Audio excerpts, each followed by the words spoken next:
Hello everyone, welcome back to our channel. আশা করছি তোমরা সকলে ভালো আছো। আমি ভীষণ ভালো আছি।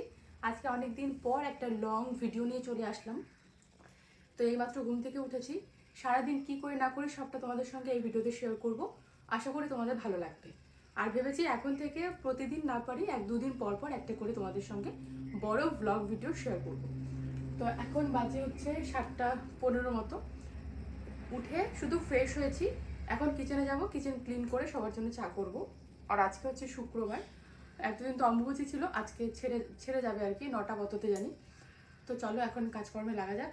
আর মা গেছে পুজো দিতে, কারণ হচ্ছে আজকে একাদশীর পারণ। আর আমি অন্যদিন না, মানে তোমরা অনেকে জিজ্ঞাসা করো কটার দিকে ঘুম থেকে উঠি। 6টা 6:30টার মধ্যে ঘুম থেকে উঠে যাই, 6টার আগে উঠে যাই অন্যদিন। আজকে ঘুম থেকে উঠেছি তখন 6:45 বাজে, লেট হয়ে গেছে অনেকটা। কারণ জানি মার একাদশী পালন আছে, মা উঠে তাড়াতাড়ি করে পুজো দিতে যাবেই ঘরটার ঝাড় দিয়ে। তো তাই জন্যই হয়তো আমার ঘুমটা ভাঙেনি। তো এখন উঠেছি, যাই কিচেন ক্লিন করে সবার জন্য চা করি। তোমরা ভিডিওটা দেখতে থাকো। এখন রান্নাঘরে চলে এসেছি। তো রান্নাঘরটা ঝাড় দিয়ে নেই, তারপর চা করবো। এমনি বাসন টাসন কালকে রাতে মেজে রেখেছি। এখন শুধু রান্নাঘরটা ঝাড় দিয়ে, মানে বাসি ঘরটা তো ঝাড়তে হবে, ঝাড়ু দিয়ে চা বসাবো। সেই কবে যে আমি এরকম লং ভিডিও আপলোড করেছি আমার মনে পড়ে না, হতে পারে 3-4 মাসেরও বেশি হয়ে গেছে, ঠিক আমার মনে নেই। তো অনেক দিন পর এই টাইপের ভিডিও দিয়েছি, মানে লং ভিডিও দেখে হয়তো অনেকেই তোমরা খুশি হয়েছো। এখন থেকে ভাবছি আমি চেষ্টা করব 2-4 দিন পরেই হোক, প্রতিদিন না পারি 2-4 দিন পর পর তোমাদের সঙ্গে এরকম ভিডিও শেয়ার করার। তো রান্নাঘরটা পরিষ্কার করে নেওয়ার পর আমি চলে এসেছি ঘরে এসে বেড কাভারটা চেঞ্জ করে, মানে নতুন একটা বেডশিট লাগিয়েছি, ভীষণ সুন্দর, মানে একদম লাল খয়েরি কালারের। জানি না ক্যামেরায় কতটা বুঝতে পারছো, সামনে থেকে খুব সুন্দর লাগছিল। তারপর সবাইকে চা করে দিয়েছি, এখন আমি চা খাবো। ভাবলাম যে ঘরে গিয়ে খাই, তাহলে ছেলেও 1-2 বিস্কিট খাবে, কিন্তু আমি তো খেয়েই যাচ্ছি আর ও খাচ্ছেই না। 2-4 দিন ধরে আমার ছেলেটা কিছু খেতেই চাচ্ছে না, বিশেষ করে ভাতটা তো একদমই খাচ্ছে না। হয়তো বাচ্চাদের এরকম হয়, কিছুদিন পর পর মুখে রুচি থাকে না। তারপর দেখো আমি চলে এসেছি জামা কাপড় কাচতে। আমরা তো গেছিলাম দিল্লি আর হচ্ছে বৃন্দাবন ঘুরতে, তো প্রচুর জামা কাপড় নিয়ে গেছিলাম, সব জামাই প্রায় কাচা কমপ্লিট হয়ে গেছে। আমারই কিছু জামা কাপড় বাকি ছিল, সেগুলো কাচছিলাম, মানে এমনি সার্ফ দিয়ে একটু ধুয়ে দিয়েছি। কারণ যেহেতু আমরা হোটেলে ছিলাম আর ওয়াশরুম ইউজ করি, তো কে ইউজ করে যায় কোনো ঠিক নেই, তাই জন্য আমার ভীষণ সূচি ভাই, আমি কোথাও ঘুরতে গেলে সব কিছু আমি একদম ভালোভাবে সার্ফ দিয়ে ধুয়ে দিই। আর এই জামাগুলো তো একবার করে পরেছি, সেরকম নোংরা হয়নি, তাই জন্য সার্ফ দিয়ে হালকা করে ধুয়ে দিলাম। তার ভরা এই জামা কাপড় ফাইনালি আমার কাচা কমপ্লিট হলো। 3 দিন ধরে এই জামা কাপড় কাচছি, ফাইনালি আজকে শেষ হলো। এখন স্নান করবো, তো চলো স্নান করে আসি, পরে দেখা হচ্ছে। সকাল দুপুর রাত যখনই ছেলে খাবে সবসময় আমারই খাওয়াতে হয়। মাঝে মাঝে মনে হয় কেউ একটু খাওয়ালে আমার একটু মানে ভালো লাগে, আমার সবসময় তো ভালো লাগে না না। কিন্তু এই জিনিসটা কে বুঝবে, তোমার একটা বাড়ির বউয়ের এই সমস্যাটা কেউ বোঝে না। এই জামা কাপড় কাচছিলাম, ছেলের খিদে পেয়েছে, ভেজা শরীরে এসেই ছেলেকে খাওয়াচ্ছি। আর এখন এরকম অবস্থা হয়েছে, যেহেতু আমি ওকে সবসময় খাওয়াই, ও অন্য কারো কাছে খেতেও চায় না।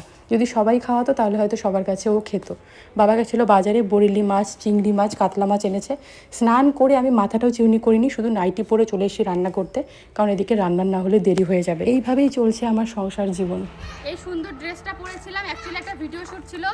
আর এই ড্রেসটা কিন্তু মিশো থেকে নিয়েছি, আমি নিইনি, মানে প্রমোশনের জন্য অনেক সময় ড্রেস পাঠাই, আবার কিছু কিছু ড্রেস নিজেও কিনি। আজকে তোমাদেরকে বলে দিলাম, তোমরা অনেকেই জানতে চাও। এই ড্রেসটা প্রমোশনের জন্য পাঠিয়েছে, কিন্তু কাপড় কোয়ালিটি খুবই ভালো। আর চলো এখন আসল কথায় আসি। 2 দিন পর আমাদের বাড়িতে পুজো আছে, আমাদের বাড়িতে তো শিব পুজো হয়, অনেকেই জানো। তো তাই জন্য এখানটায় প্যান্ডেল করা হচ্ছে, ওপরে হচ্ছে প্যান্ডেল হবে, আর এইদিকে হচ্ছে খাওয়া দাওয়ার ব্যবস্থা। প্রত্যেকবার বাড়ির ভেতরে খাওয়া দাওয়ার ব্যবস্থা করা হয়, কারণ তখন তো এই জায়গাটা এরকম ছিল না। আর এখন যেহেতু এই পাশটা পুরো পাকা হয়ে গেছে, অনেকটা জায়গা, বড় জায়গা আর কি, এখানটা হচ্ছে রান্না আর খাওয়া দাওয়ার আয়োজন করা হবে আর কি, প্রসাদের। আর এদিকে তো প্যান্ডেলটা দেখালামই, এখানে পুজোর জন্য হবে। এই যে আমার ছেলে বাবা, কে এখন বাইরে এসে একটু ভিডিও শ্যুট করতে, একটু পরে ঘরে যাব। এত গরমের মধ্যে কি করা যাবে, তবু ভিডিও শ্যুট করতেই হবে, কারণ কি অনেক প্রমোশন থাকে, তো সময়ের মধ্যে না করতে পারলে আবার হয় না, তো তাই জন্য। তো এই ড্রেসটা আজকে এসছে, আজকেই ভিডিও শ্যুটটা করে রাখলাম। কিন্তু সত্যি বলতে গেলে তোমরা যদি নিতে চাও তোমরা নিতে পারো, খুবই ভালো, পরে ভীষণ আরাম। টপটা এবং স্কার্টটা দুটোই খুবই সুন্দর, মানে পরেও ভীষণ সুন্দর লাগে। জানি না ক্যামেরায় কতটা কি ভালো বা খারাপ লাগছে, তো সামনে থেকে খুব সুন্দর লাগছে। ছাড়ে দেবো কিন্তু দিন দিন মানে বাচ্চা হয়ে যেতেছে। দেখো দেখো মাথার মধ্যে বুদ্ধি বেশি, ওই বুইটা বসে আছে। বাবার মাথা খারাপ হয়ে গেছে তো, বাবাকে সেই সুন্দর লাগতেছে। বসবে উঠাই দেবো, ও ভয় পায়। তুমি ভয় পাও, তুমি ভয় পাও বাবা রে, বাহ ভয় শেষ।